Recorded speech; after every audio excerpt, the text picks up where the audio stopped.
the Buddy Book Club. Thanks for checking us out. I'm Dylan, here with my baritone bud Keith to break down some bestsellers.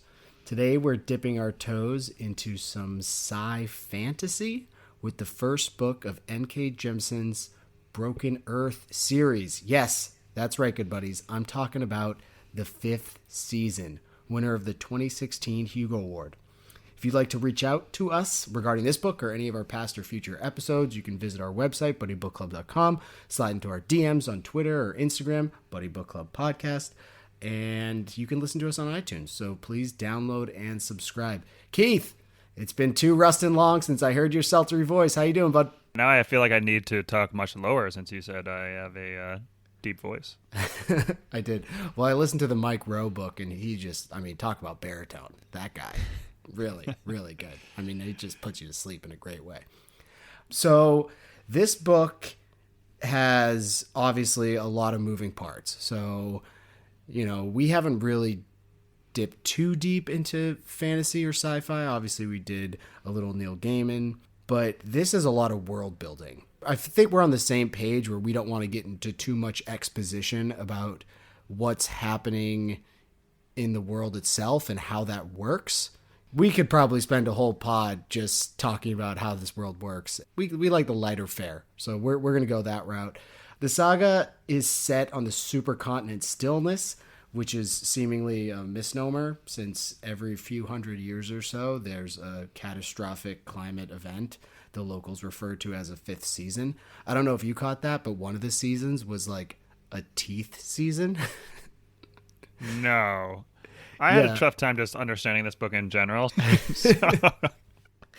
It's not always like a tidal wave or volcanoes exploding. It's, all of the big things, locust, but one of them they said was like a teeth season. I don't think they went into too much detail about it because I think I would have remembered that. But I am curious. I need like how J.R.R. Tolkien has like the backstory books about different time periods and whatnot. I need a backstory for this just on what happened during the teeth season. But anywho, the Stillness is kind of like an Old Testament Earth. It's evil and fucks people up. I mean, they even say at one point, Father Earth hates us. The society, though, is made up of a few different groups of people or people-ish things. We have the Origins. Basically, they're earthbenders for you Avatar Last Airbender fans out there. We have the Guardians, who control the Origins somehow. I don't know. They have the power to do so we'll accept it. And we have Stone Eaters. And they're like stone people. No, not the stone people from Game of Thrones. But they eat crystals and move through rock, is basically what I got.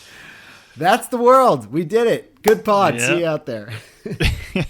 Obviously, it's a lot more intricate than that, but maybe we'll go through some of it as we're talking through our categories. The main 3 stories that the 5th season is based on or focuses on are 3 characters, 3 women. It's a young girl, Demaya, who has like a Harry Potter story. You're an origin, Demaya. We have Cyanite and Alabaster. They have some sextapades.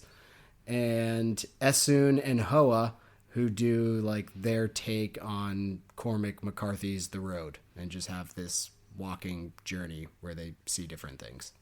I described it as a revenge story, a Harry Potter coming of age story, and a hero's journey, master teaching apprentice story. So those 3 things, which I think are all amazing concepts, which in my love-hate section, I put that as a love. Like I like the premise of all 3 are great.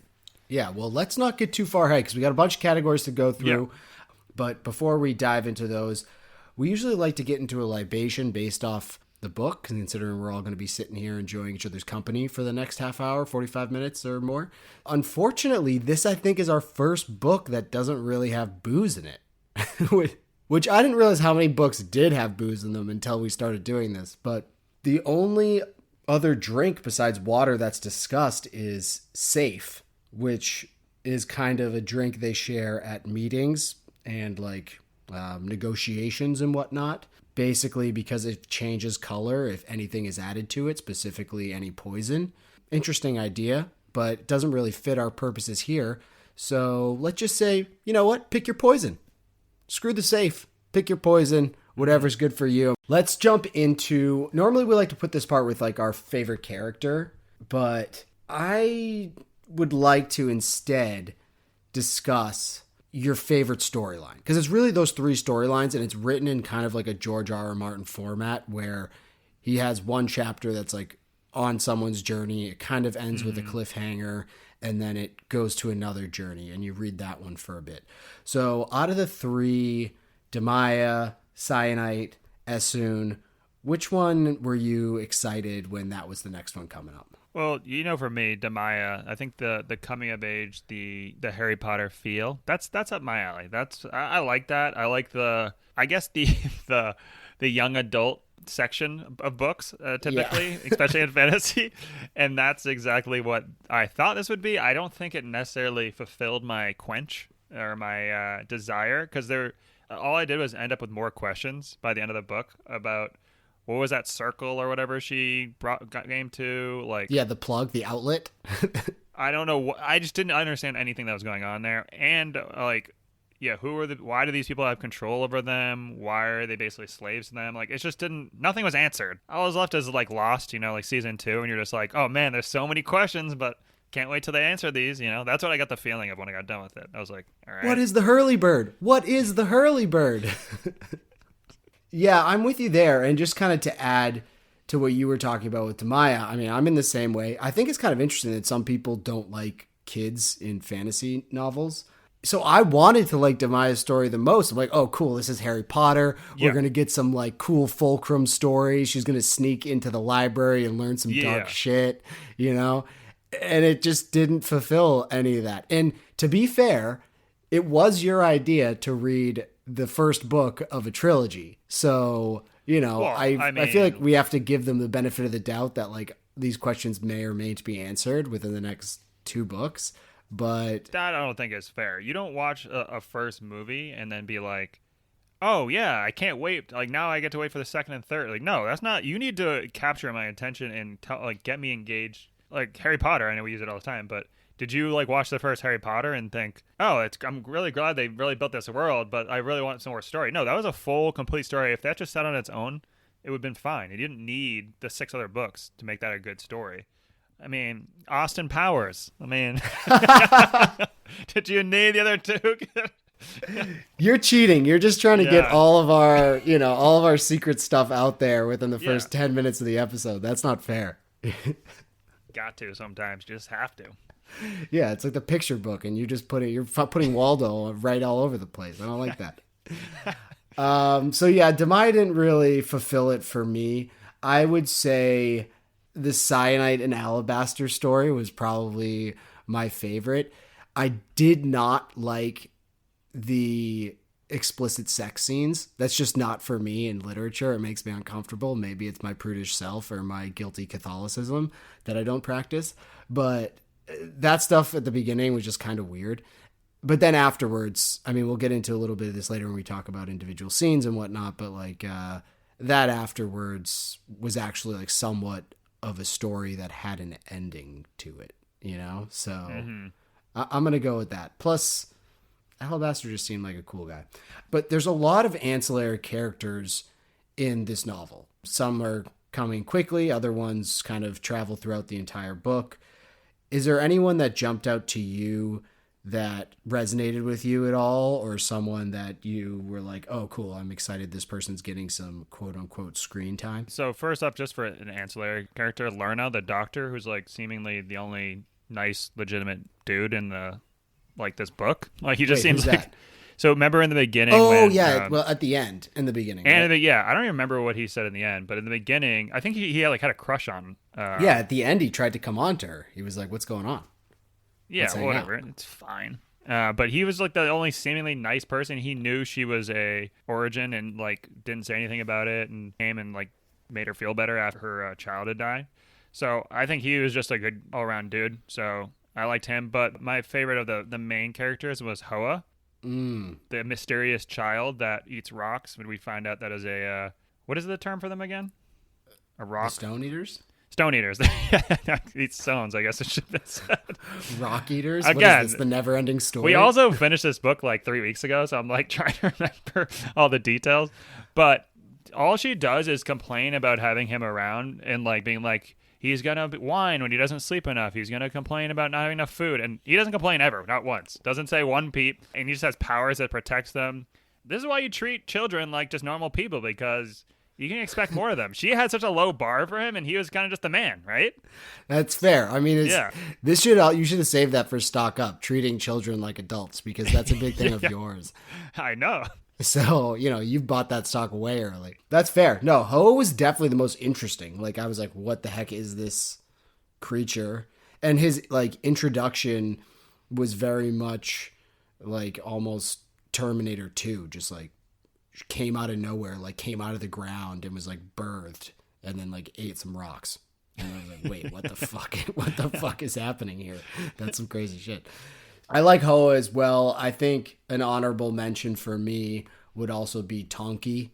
He or her. I'm not gonna assume the pronouns, but Tonki was like calmless, which is one of the people that doesn't have a calm that they're in. But it turned out at the end that she was like from a very rich family and had kind of been traveling, trying to find Esun this whole time, and definitely knows a lot more. Plus she was just like dirty and smelled bad, and like I just respected it, she just didn't care. I appreciate the not give a fuck attitude. That was confusing to me. Was she, remember how she kind of disguised herself as a young origin? Yeah, I think it was to find Demaya. Okay, so was then she disguising herself as a woman when she's a man, or like what? That's why I was like, I'm very confused by this. No, I think she's just trans. I think she identifies as a woman but was born a man. Okay, if you're in a fantasy novel where you can literally have magic going on around you, can't you just be like, I'm a woman now? Like, who cares, right? Like, what is it? It just seems like they forced it in there, right? Like, who cares? I don't know. Yeah, I mean, I appreciate I appreciate the idea that you're forward thinking and it's not a big deal to you, but I think the point that the author was trying to do was like to have a trans person in a novel. Like, how often do you see someone that's trans like in a novel? I guess if it would be more ahead of the times if you're like, oh yeah, she was a man, right? But who cares? Like that. I mean, I don't know. Instead of making it a point to bring it out, but I guess it's trying to be more inclusive. Yeah, I mean, there's like magic and stuff in the world, but it's not like abracadabra, my dick's gone. All right, fair enough. That's like a very this world thing. People are fucking moving through rocks. Do we really care that it's dressing up like a girl, or identifies as a girl? Who gives a fuck, right? Like, yeah. I'm with you. But she has to note when she's like, I saw her showering and she had a penis. It was like, oh, all right. But cool. She's also like, I'm trying to disguise myself, but here I'm naked, by the way, and I'm trans. Like, yeah. What? Like, it just seemed like for no reason in the story. Gotta mix it up, keep us on our toes. So the audiobook is like, what, 15 hours or so? Like, it's a pretty decent sized book. It's a long. So lots of stuff goes on, obviously. Each person has their own journey that we jump into and jump out of. Out of everything you've seen or read or listened to, depending on how you took it in, what did you enjoy the most? Like, what scene kind of jumped out to you? Because there was a lot of walking. There was a lot of walking scenes. And there was obviously a lot of exposition about, like, the world in general.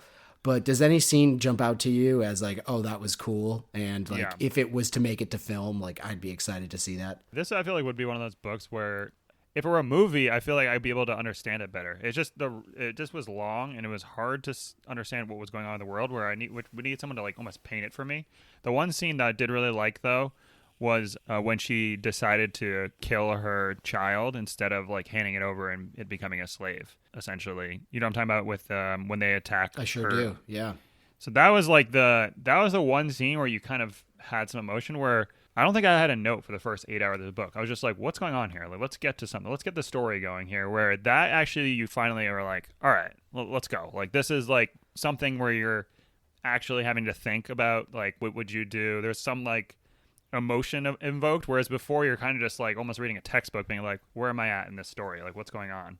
that make sense? I agree with you in terms of the first part. I think if it was a movie and they did it really well, because some movies don't do this, and I look to Lord of the Rings, The Fellowship, as like a movie that did it well, that just opened with like that fairly epic scene, like explaining the rings and where they came from and whatnot.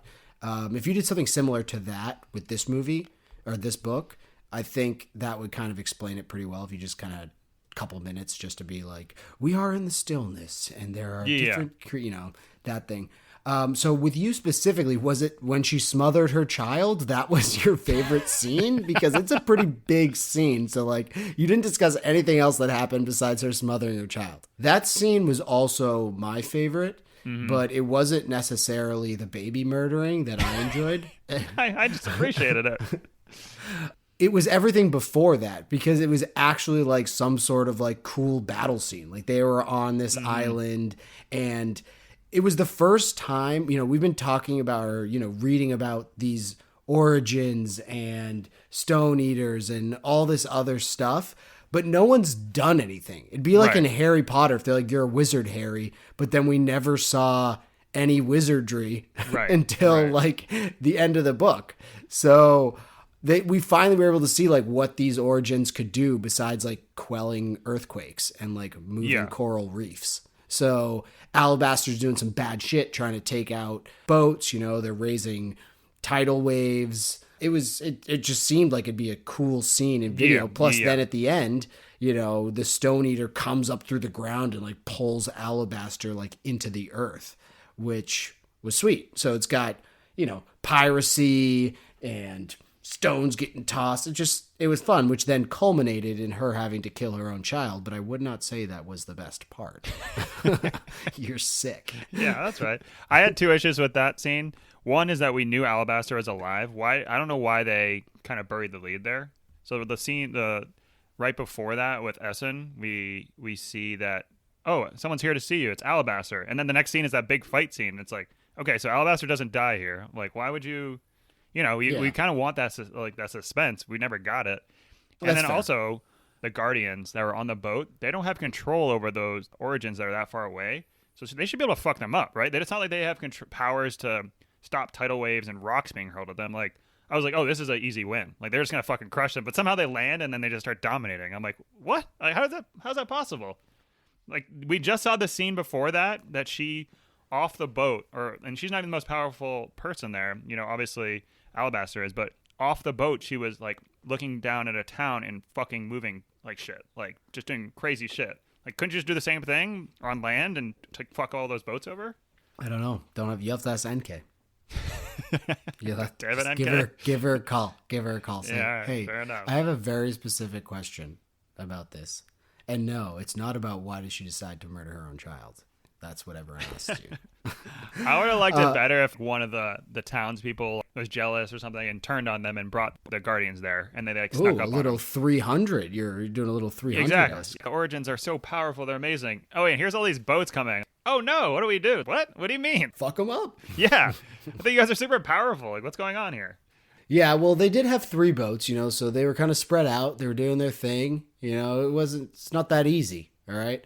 And we also don't really know because it was never explained to us exactly what their powers are. What'd she do to that town? Didn't she stop a 5th season from occurring there? Like way away from the town on the boat? You're saying at the beginning of the novel? No, at the end of the novel, like the reason that they come find her is because she goes to check out that town that's been like destroyed. And there's like something bubbling. And basically, if she doesn't quell it, then another 5th season is going to break out. You know what I'm talking about? I can't remember if that was... I thought that was at the beginning with her own town when she was like... That's how she got found out in her town. Right. No, so, because the book opens up with like some super powerful origin basically like cracking the world in half. And like her town would have been destroyed, but she just like automatically like pushes the fault away or something like that. And hence the townspeople, even though they're saved, they know there's an origin or a raga in the midst. Raga in the midst. That might be a good band name. But so that's, but once again, we don't really know exactly what their powers are, and it kind of happens naturally. So I don't know. I'm not going to try to explain it to you because I just don't know. Fair enough. let's get into our favorite segment, I think, which is becoming our favorite segment. Stock up, stock down. The idea being we're buying or selling stocks in the open market that are related to this book.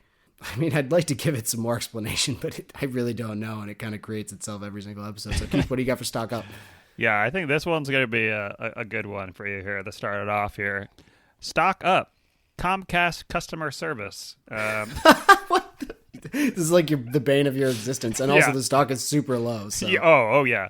So let me set the stage here. So Alabaster and Cyanide get commissioned out to go to that town.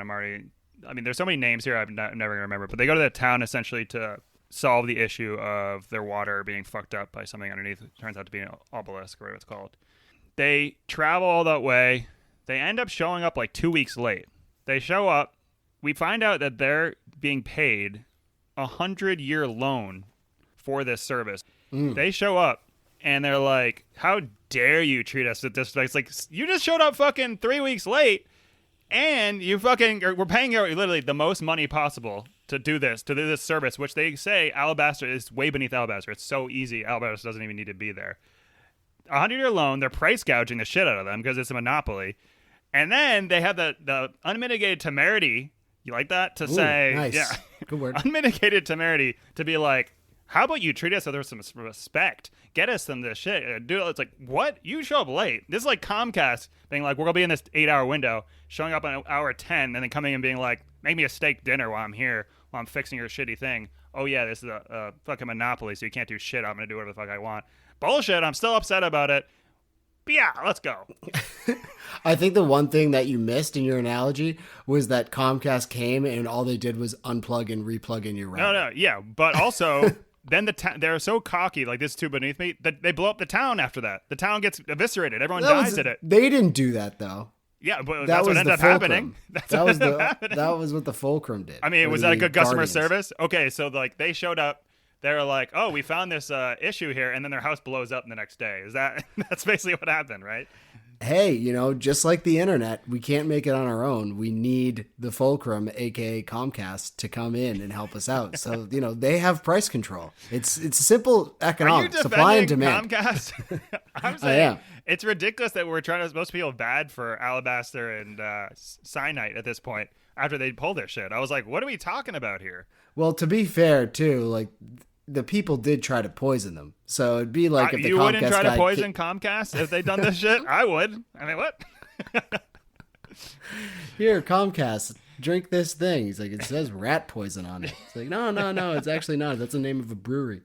How about you show a little respect to me after I force you to pay a 100-year loan on something that is very easy for you to do, apparently. All right. Well, I don't really understand how that's stock up, but you know what? That's kind of the name of the game, so I'm accepting it. My first stock up here will be bullying. Buying. I'm buying the stock on bullying. Okay. The stock has been pretty beaten up recently, pun intended. It's been bullied. I mean, everyone's talking about how they were bullied and also different, industries and whatnot. It's not good to be bullied. But when Demaya goes to the fulcrum, she gets bullied by some other girls. And how do they bully her? They put booze in her juice. Yeah, bully me, please. Bully the shit out of me. I want to get drunk at school. So I'm into it. Bully, buying it. Stock's way up. Booze and juice, little vodka soda, splash of crayon. I don't hate it. This is like in DARE class when they're like, you'll get offered free drugs all the time. It's like, wait, what? When does that happen? Yeah, that's like my favorite meme. Why was I never offered free drugs? Yeah. I like it. I'm buying as well. What else do you have for stock up? Stock up wingmanning. Oh. Yeah. So stock's high. Stock price is high. Everyone loves a good wingman. How can it get better? So, Alabaster and Cyanide go to that island that they get transported to. We're not talking about poison here. It's not cyanide. It's cyanide with a T. Kid, I read how I read. Okay, so don't patronize me. Even though I listen to it, so I show you. I was about to say, don't you listen to it? I used to call Hermione Hermone when I read that, and Malfoy Malloy, like Lord Malloy. So just as a heads up, until I saw the movie, and I was like, okay, noted. Give it here, Malloy. Give it here, Malloy. That makes sense. Anyways, so they go to that island, and Alabaster and Cyanite are both like, we want to bang this Inanin dude, right? Or Yeah, they sure do. And then, and Alabaster's like, listen, come on, I've had to bang you. I'm gay. Come on, like, let me help me out. He's not gay. He's down. He's what? He's down. Like, he's down to mix it up. I thought he was straight gay. He's like, No, that's why I don't want to bang you. I have no. Oh, like, I didn't get that vibe, but maybe. I don't know. I thought he was like, imagine that I've had to produce all these kids when I'm not attracted to females. Oh, maybe that was in it. But all right, either I don't way. know. Either way. And Cyanite's like, all right, I'll do you a solid. And he's like, okay, here's what I'm going to do. I'm going to go back to my place. You go over to tell this Inanin dude, walked back to my place, and then we're going to bang. He just tells Cyanide, who likes the guy, to go over, wingman for him, tell him just to come back to his place to bang. Holy shit, what a request. He's like, yeah, and then also bring some champagne back. I'm going to get some room service. And just like, what are we doing here? Is this how wingmanning works now? You just can go over to a guy, be like, come bang this guy. And also the confidence to be like, oh, yeah, that guy wants me. Go get him for me. Jesus Christ. Must be nice, huh? They both knew he was interested. But actually, I appreciate both of them because both of them did the, like, if you really want him, like, you can have him kind of thing. And they're like, no. If you really want him, you can have him, you know? Which, you know, we all went to college. You know, there's a few chicks at a party or something like that, or a few guys, whatever the case is. People usually aren't that nice about it. It's like, hey, I got dibs. No. Or, you know, to try. Not like you can't just no one claim says people. Dibs. But you dibs, dibs, yeah, you get the opportunity to go first, you know? No, it's capitalism at a party. You go out there, whoever's best of the best. That's why I never hooked up with a girl ever. But go on. We used to have conversations like, all right, you Really? can try to shoot your shot, and then I'll try to shoot mine. Okay, Yeah. that's fair. Okay. I don't really understand, once again, how that stock's going to be bought, but you know what? I appreciate it. If we're talking about wingmanning, the new step up is you go over, point at someone, you say, bring them back to my room. That's not even wingmanning. That's customer service at its finest. It's like finding out that cars can drive themselves now, right? It's a next level up. If you told me, hey, you want to invest in cars, and you find out that cars now can drive themselves, that's a big investment. That's a big advancement. Yeah, imagine if cars could pick up chicks for you. Like, not Exactly. literally, I mean figuratively. That's what I'm saying is that wingmanning used to be X. It's now Y, and Y is much higher valuation. You buy at X, kid. Come on, do I have to explain the stock market to you? Jesus Christ. Actually, you do. But I'll get on to my next stock up, which relates to this one. Unconventional relationship dynamics, specifically polyamory. Okay, go on. So we've had unconventional family dynamics, but we're going with unconventional relationship dynamics. And I know this stock's on the rise right now. You know, people are more open to just like single partner relationships, but I mean, they seem to have something good going, even though you know, this whole wingman thing is how it started. It worked out pretty well because it turns out they have this sort of love triangle between Cyanide, Alabaster, and Inin. But they have a nice little consensual love triangle. It kind of reminds me, if you want to check something fun out on HBO, Louis Theroux, who's a wonderful documentarian, he has a documentary episode on polyamory. And he kind of tries to find holes in it. And sometimes it works, sometimes it doesn't. But hey, if it makes you happy and doesn't hurt anyone, God bless. And it seemed to work really well for them. And especially because Cyanide and Alabaster really weren't into each other so much sexually, but they were both into Inin. But then they also both enjoyed like watching him with the other one. So without getting too graphic here, it just seemed like it was a really nice way for them to build their relationship. It's like, I'm not into you sexually, but gosh, I love when he has sex with you. So, hey, polyamory, stock up, baby, I'm buying. I like how literally right before this you were like, I wasn't big into the sex stuff that was going on in this book, and then you just described the sex stuff that was going on for the last 5 minutes. But well, I was okay with that sex stuff. It was more the like one-on-one, like, oh, are we gonna have sex tonight? And he was like, oh, he thrusts inside of me. It's like, oh, good God, I'm not interested. It's disgusting.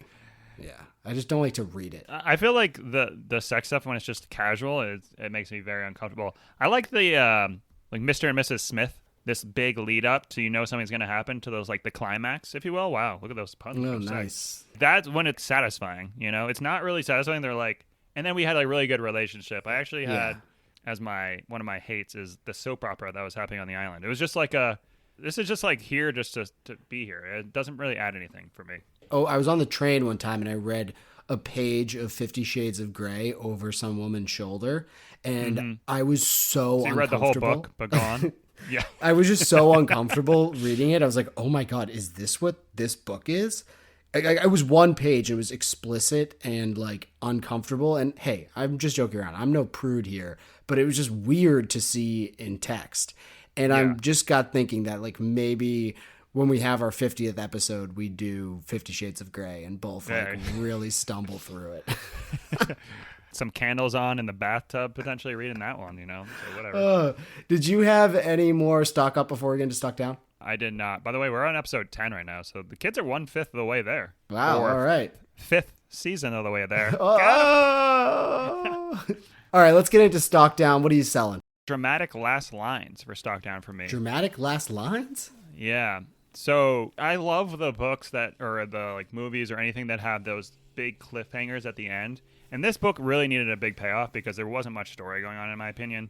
We needed something that hook, line, and sinks you into the next one, where you get those chills, the goosebumps at the end of the book where you're like, holy shit, I gotta get to the next one. You know what I'm talking about? Yep, I sure do. This ending line was, have you ever heard of something called a moon? What? Like the anti-chill moment of all say it time. again. Say it again. Have you ever heard of something called the moon? That was the line. Or called a moon. Yeah. The moon might have been discussed maybe one sentence in the whole book, and that was the ending. After this whole big story of world building that doesn't really answer anything, we get, who the fuck's the moon? What do I care about why is that the ending? That was one of the most. I had to rewind it a couple times. I was like, no, they didn't just say that. Is that what they're like the cliffhanger we're leaving on after this 16-hour book? Neil Armstrong called. No one gives a shit. We've already discovered the moon, sir. All right, sorry, I'm a little upset. Well, just so in case you were wondering, the moon is a natural satellite. It orbits the Earth. It's probably a chunk that came off the Earth that now orbits it. But that's the moon. So I answered your question. So stock up. God damn it. I mean, did you remember that last line? I did, but I mostly only remembered it because you kind of baited me to it when you finished it before I did. Okay. I forgot it. But yeah, I don't know if they were trying to kind of say that like this is our Earth, but they did also talk about Antarctica before that, so it wasn't really blowing away. Or the other thing I was thinking was like the moon is a giant stone, so like can they move the moon? Is that what they're going for? That's not the moon, that's a battle station. Stock down for me was forced reproduction. The fulcrum matches, like their job is like match origins up for them to reproduce, and then takes their babies for node stations. Hence why Alabaster is so glum the whole time, because he's had tons of babies and they're all like hooked up at these node stations, which basically they just like put these kids into comms that are and then hook them up to machines, kind of like Neo in the egg. And it's just really unfortunate. And they just like stop seismic activity.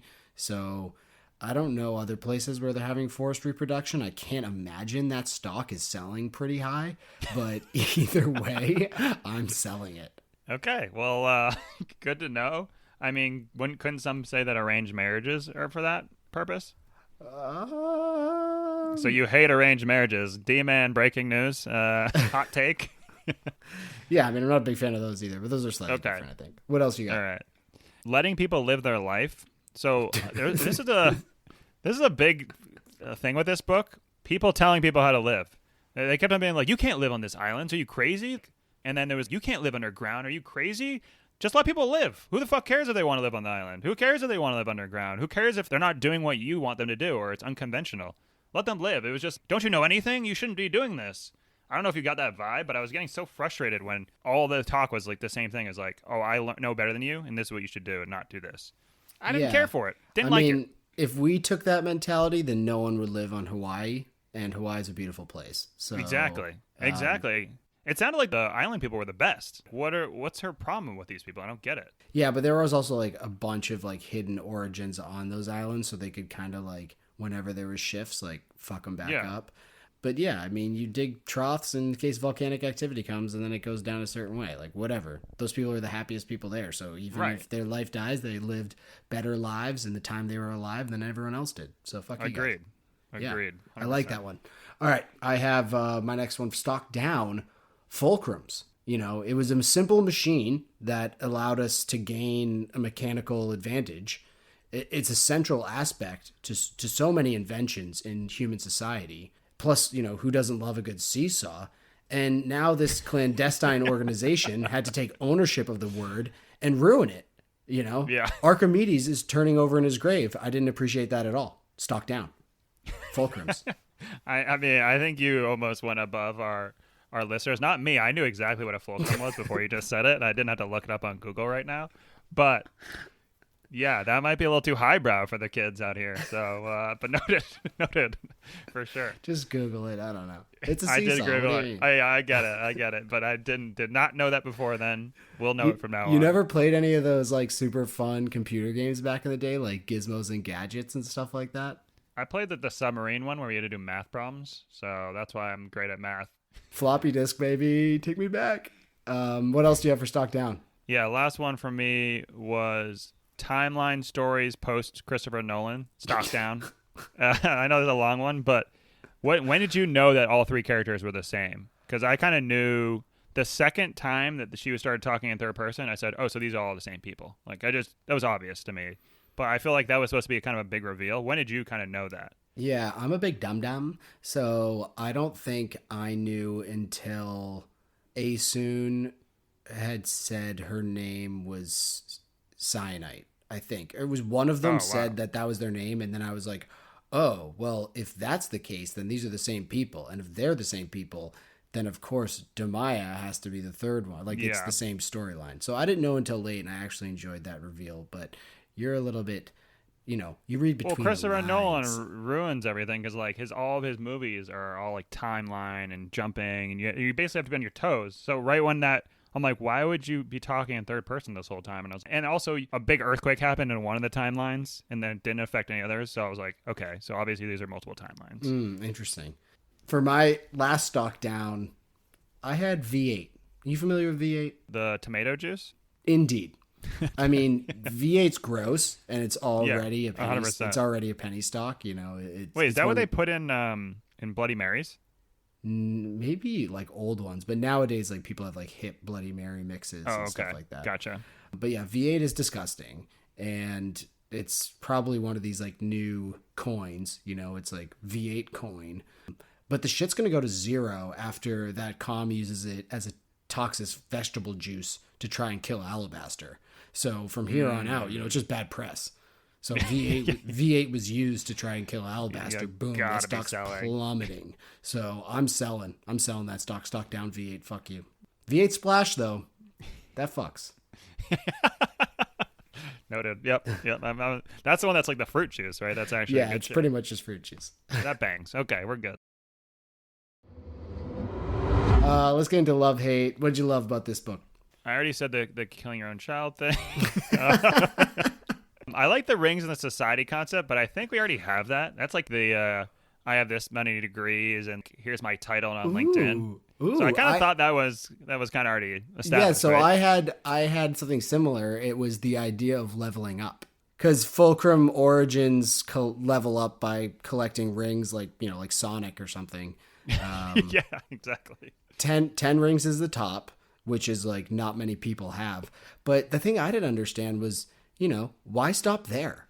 Why not have more? Like if you had 11 rings, where would you put your 11th ring? Well, if Alabaster's last line was, "Did you know they made 11 rings?" I'd be like, "Oh shit! Like, what's that mean?" Then I'd be more into it. But who the fuck cares about the moon? I'm still pissed about that. It'd be awesome. He's like, "Do you know that I actually have 11 rings?" And she's like, "No way." Where is he drops his pants and where is it? Okay. Yeah. I mean, we do have it in our society, although it's less fun. It's just like, you've been promoted. I also thought I think I already talked about this, but the concepts of all three stories were great. I think if Quentin Tarantino made this movie, I think it'd be amazing. You wouldn't even know they're connected, but they're connected. Because this is a very almost like character-driven, not a lot going on. So you almost need that kind of funny dialogue. I don't think he does stuff like this, but it'd be interesting. It'd be interesting. So for my first love, I'm going with Kakuzas. So briefly mentioned And I think Ho at one point kills one, which is like animal cruelty, PETA, where you at? But kakuzas are like, they're explained as giant 5-footed land otters that people keep as pets. So otters are maybe one of the cutest mammals out there. Mm-hmm. So I'm down. Like, yes, please. I want one. And also, for some reason, like I said this, but they have 5 feet. Why do they have 5 feet? How does that work? Right? One for each season. But what do you think about, pentapedal animals? Are you into them? I mean, that's a great vocab word there. I'm trying to think of anything that has more than 4 or 8. It's usually... Does anything have 6? Well, there's like obviously centipedes and millipedes and stuff like that have a lot more. Ants have 6. Don't ants have 6? Yeah, that might sound right. Are starfish the only one that have odd? I don't even know if those are legs. I think technically a kangaroo is considered a 5-footed animal or pentapedal. No chance. I don't. Yeah, because their tail is considered like a foot because they use it for like they stand up on their tails. Monkeys would then have it too. Get out of here with this. That makes sense with monkeys, but I'm pretty sure. I mean, kangaroos. I'm going with it.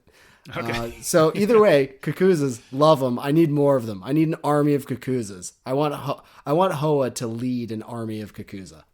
Kakuzai? I don't know. An army of kakuza would be the right word for it. Like a parliament of owls.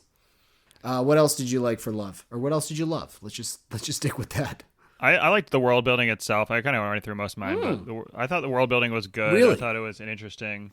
I mean, I thought like a world. If you just describe me, hey, it's a world where quakes are constant, basically X-Men. Like there's bad guys and good guys that both have powers that are kind of fighting each other, and then there's normal humans around.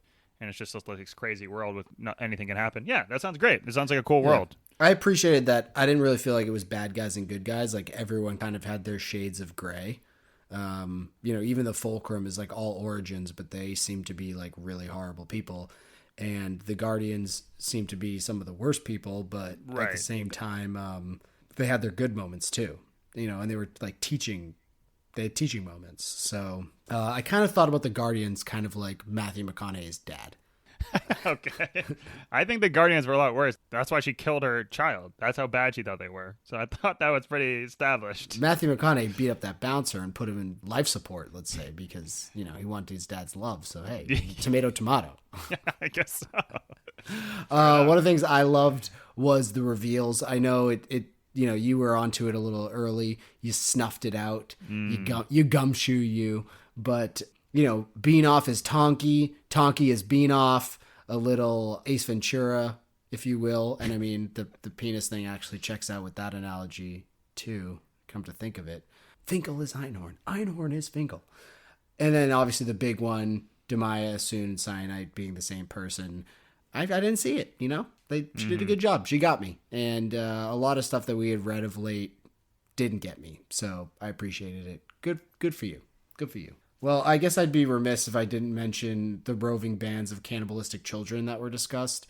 It was very brief, but this being the third or fourth book we've read that includes references to cannibalism, I had to mention it. And coincidence? Like, Keith, are you picking books strictly based on cannibalism? What?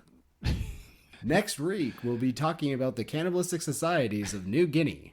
What'd you hate? I wasn't a big fan of the third-person perspective. I thought it was gonna be for a chapter, and then it was like that whole story. I was like, all right, this is getting kind of annoying. Third person. I don't understand how the persons work. Can you explain that to me? She's like, and then you decide you need to eat because you're hungry. Oh, I think that's second person. Whatever the fuck it is. All right, I don't know what person it is. When they're talking about you, I think that's second person.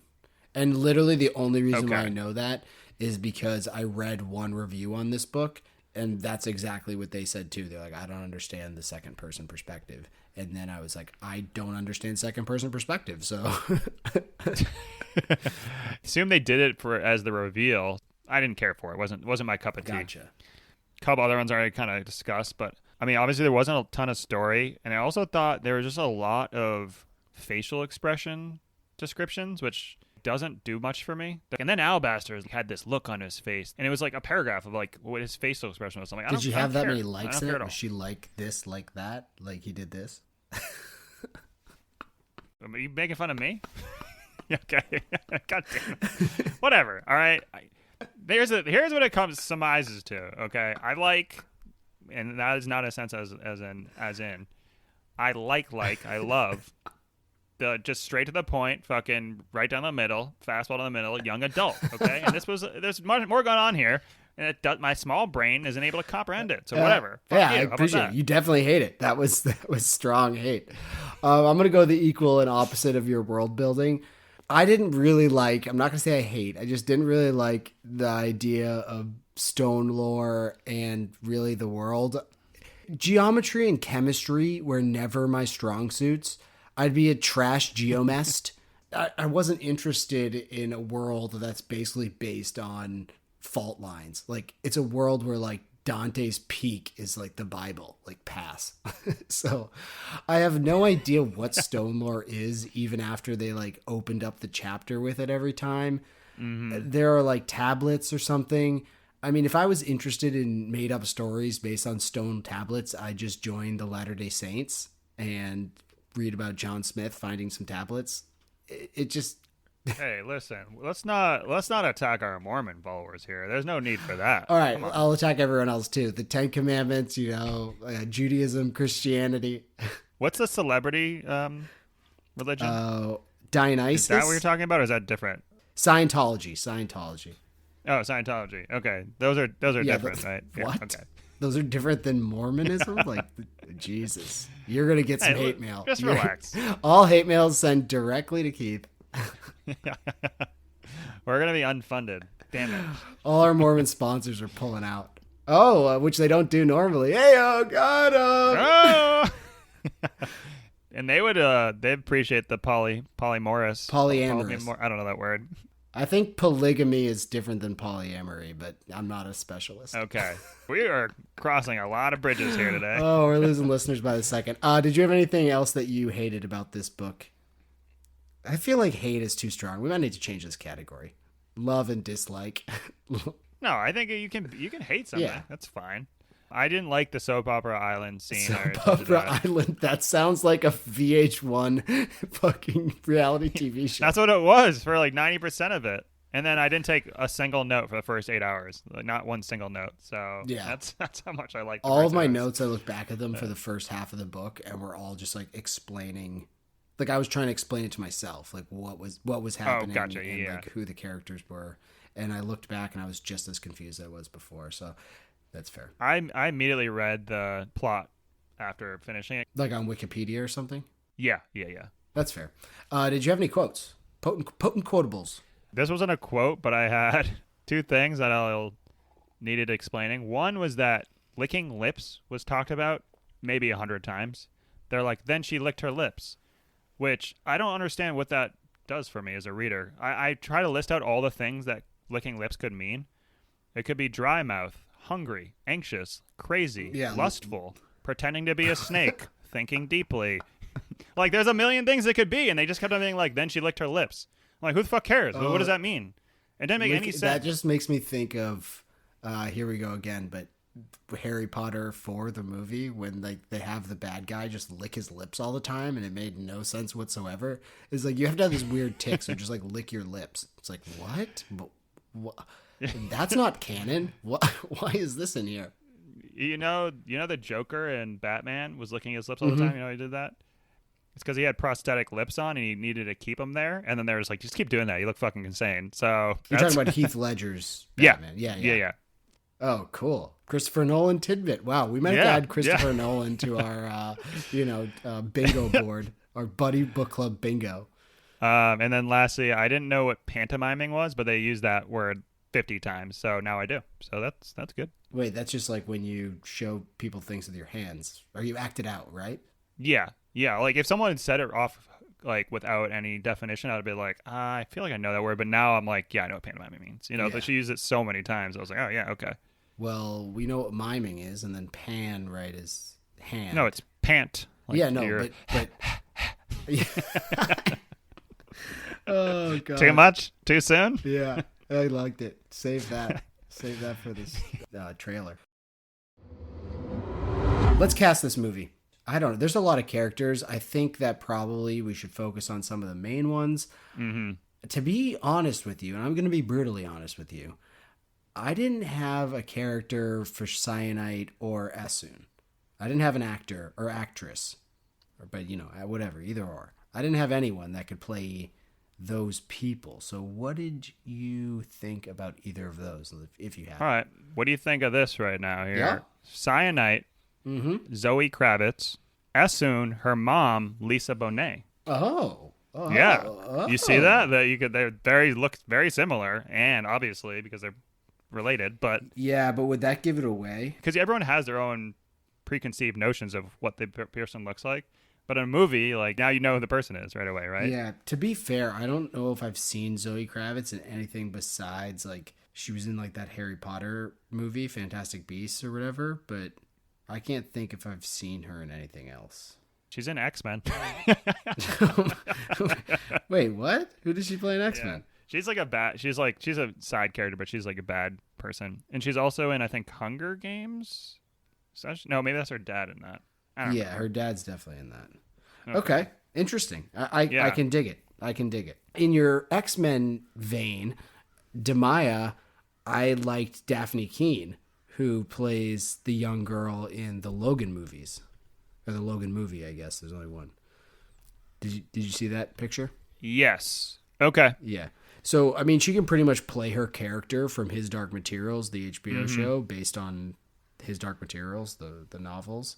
I just think she's so good and can kind of play that, like, I'm rooting for her, badass, but also vulnerable thing. So, yeah. I'm down with her. Obviously, she's not a person of color, so I don't know if that would work, but you know what? That's what I went with. Okay. What'd you have for anyone else? Alabaster, I had either Benedict Cumberbatch or Samuel L. Jackson. Very different people. Like, Alabaster's a little kooky, which the thing is, it should be way different vibes. So I don't know what you'd go for. So if you're going the more, like, kind of kooky, like, out there, Benedict Cumberbatch is that. If you're going for more the angry on a whim, eccentric, you go Samuel L. Jackson. So I think you could do both. Or maybe a mix of them, to both of them, somehow. Yeah.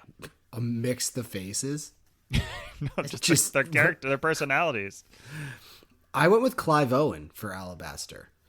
I don't know why, but I just wanted him for that. Maybe it's because I've been watching a lot of the Nick recently, Steven Soderbergh show on Showtime, I think. But so Alabaster is like, he's seen so much shit go down and he's just kind of disillusioned by the whole situation. Like, he's a 10 ringer, like everything should kind of be, in his hands.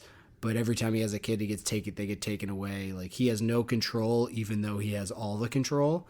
And I think that's kind of like his character in the Nick, where he has so much control, but he also has no control because he's addicted to stuff, that it just hit me. And then he was also in Children of Men, which is such a phenomenal movie and dystopian. And this book is going to be kind of a dystopian novel in a way, even though it's sci-fi fantasy. But so that's why I went with him. That's a really long explanation for why I went with Clive Owen right there. But you know what? I'm sticking to it. Okay. Did you have anyone else? Hoa, I had 11 from Stranger Things. I know she's a girl, but whatever. It doesn't matter. You can play that character. Yeah, I think that's, I mean, well, obviously that's kind of like her character in Stranger Things. So. That's why. Yeah. We're not very creative here, but you know what? We're on brand. Yeah, exactly. The casting agents know what's good. Did you have anyone for Hoa or? No, I have one more character, so. Okay, I had Shefa and Shafa. Oh, whatever. I had pronunciation. Michael Fassbender for that. Just like for Shafa?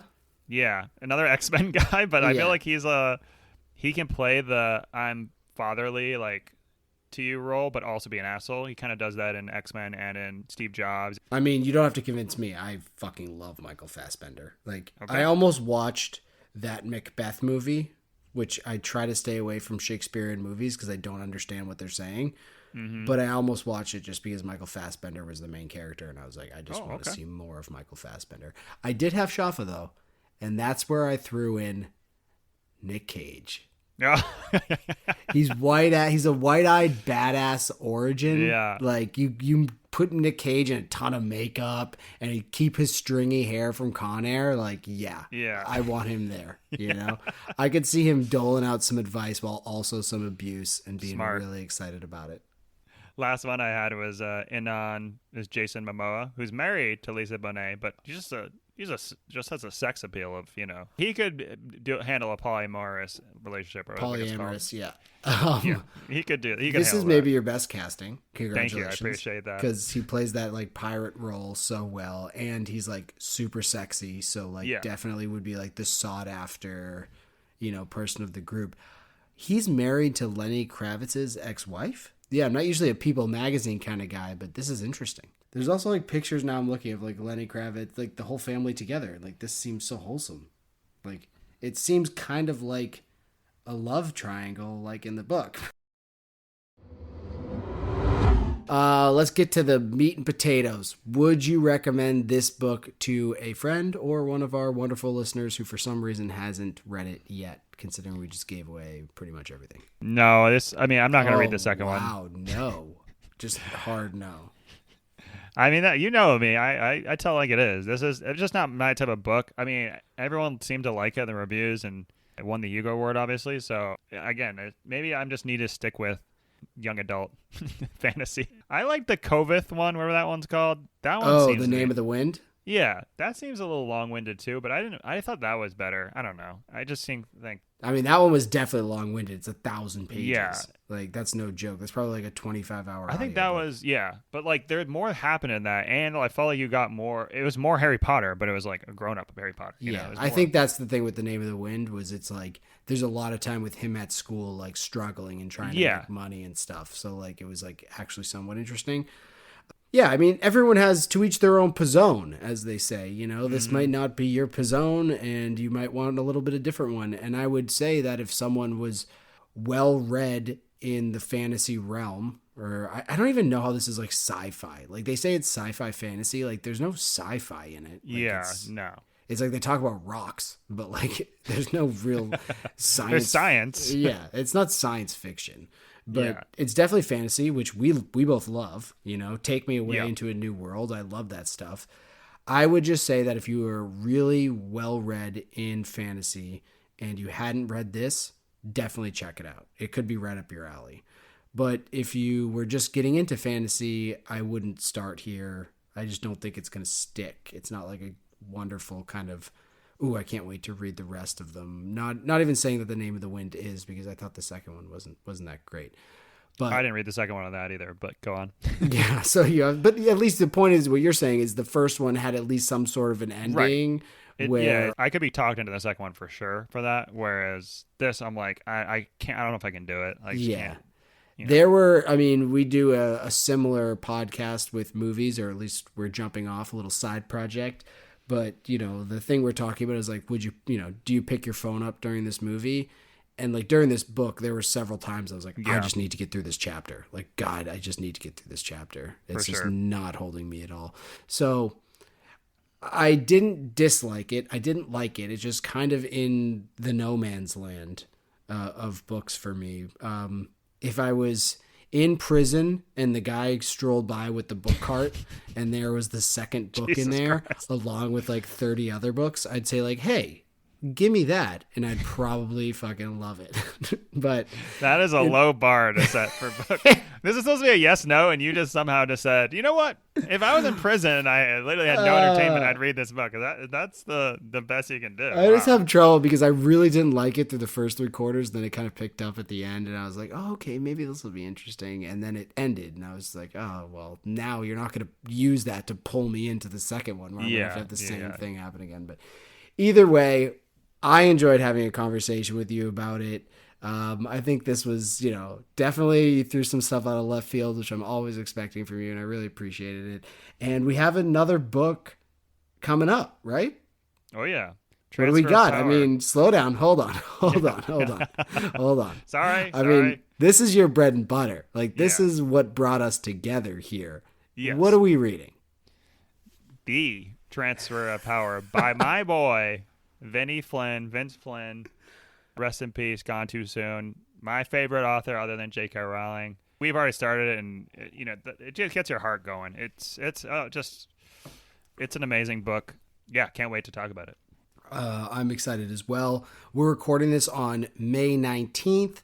I would suggest, because this book, Transfer of Power, is a total beach read, right? Oh, yeah, 100%. 100% beach read. I would suggest that from here on out, we go straight beach reads until August. Okay, so we'll read The Room next. All right, well, I'm excited to talk about Transfer of Power with you. Keep your happy tissues around because I know you're going to need them during that podcast. For all the listeners out there, thanks for checking in. And definitely the next episode, if you want to see Keith gush about like one of his favorite books, and I mean verbally and in other ways, check in. But either way, thanks for listening. Take care, y'all. Bye now.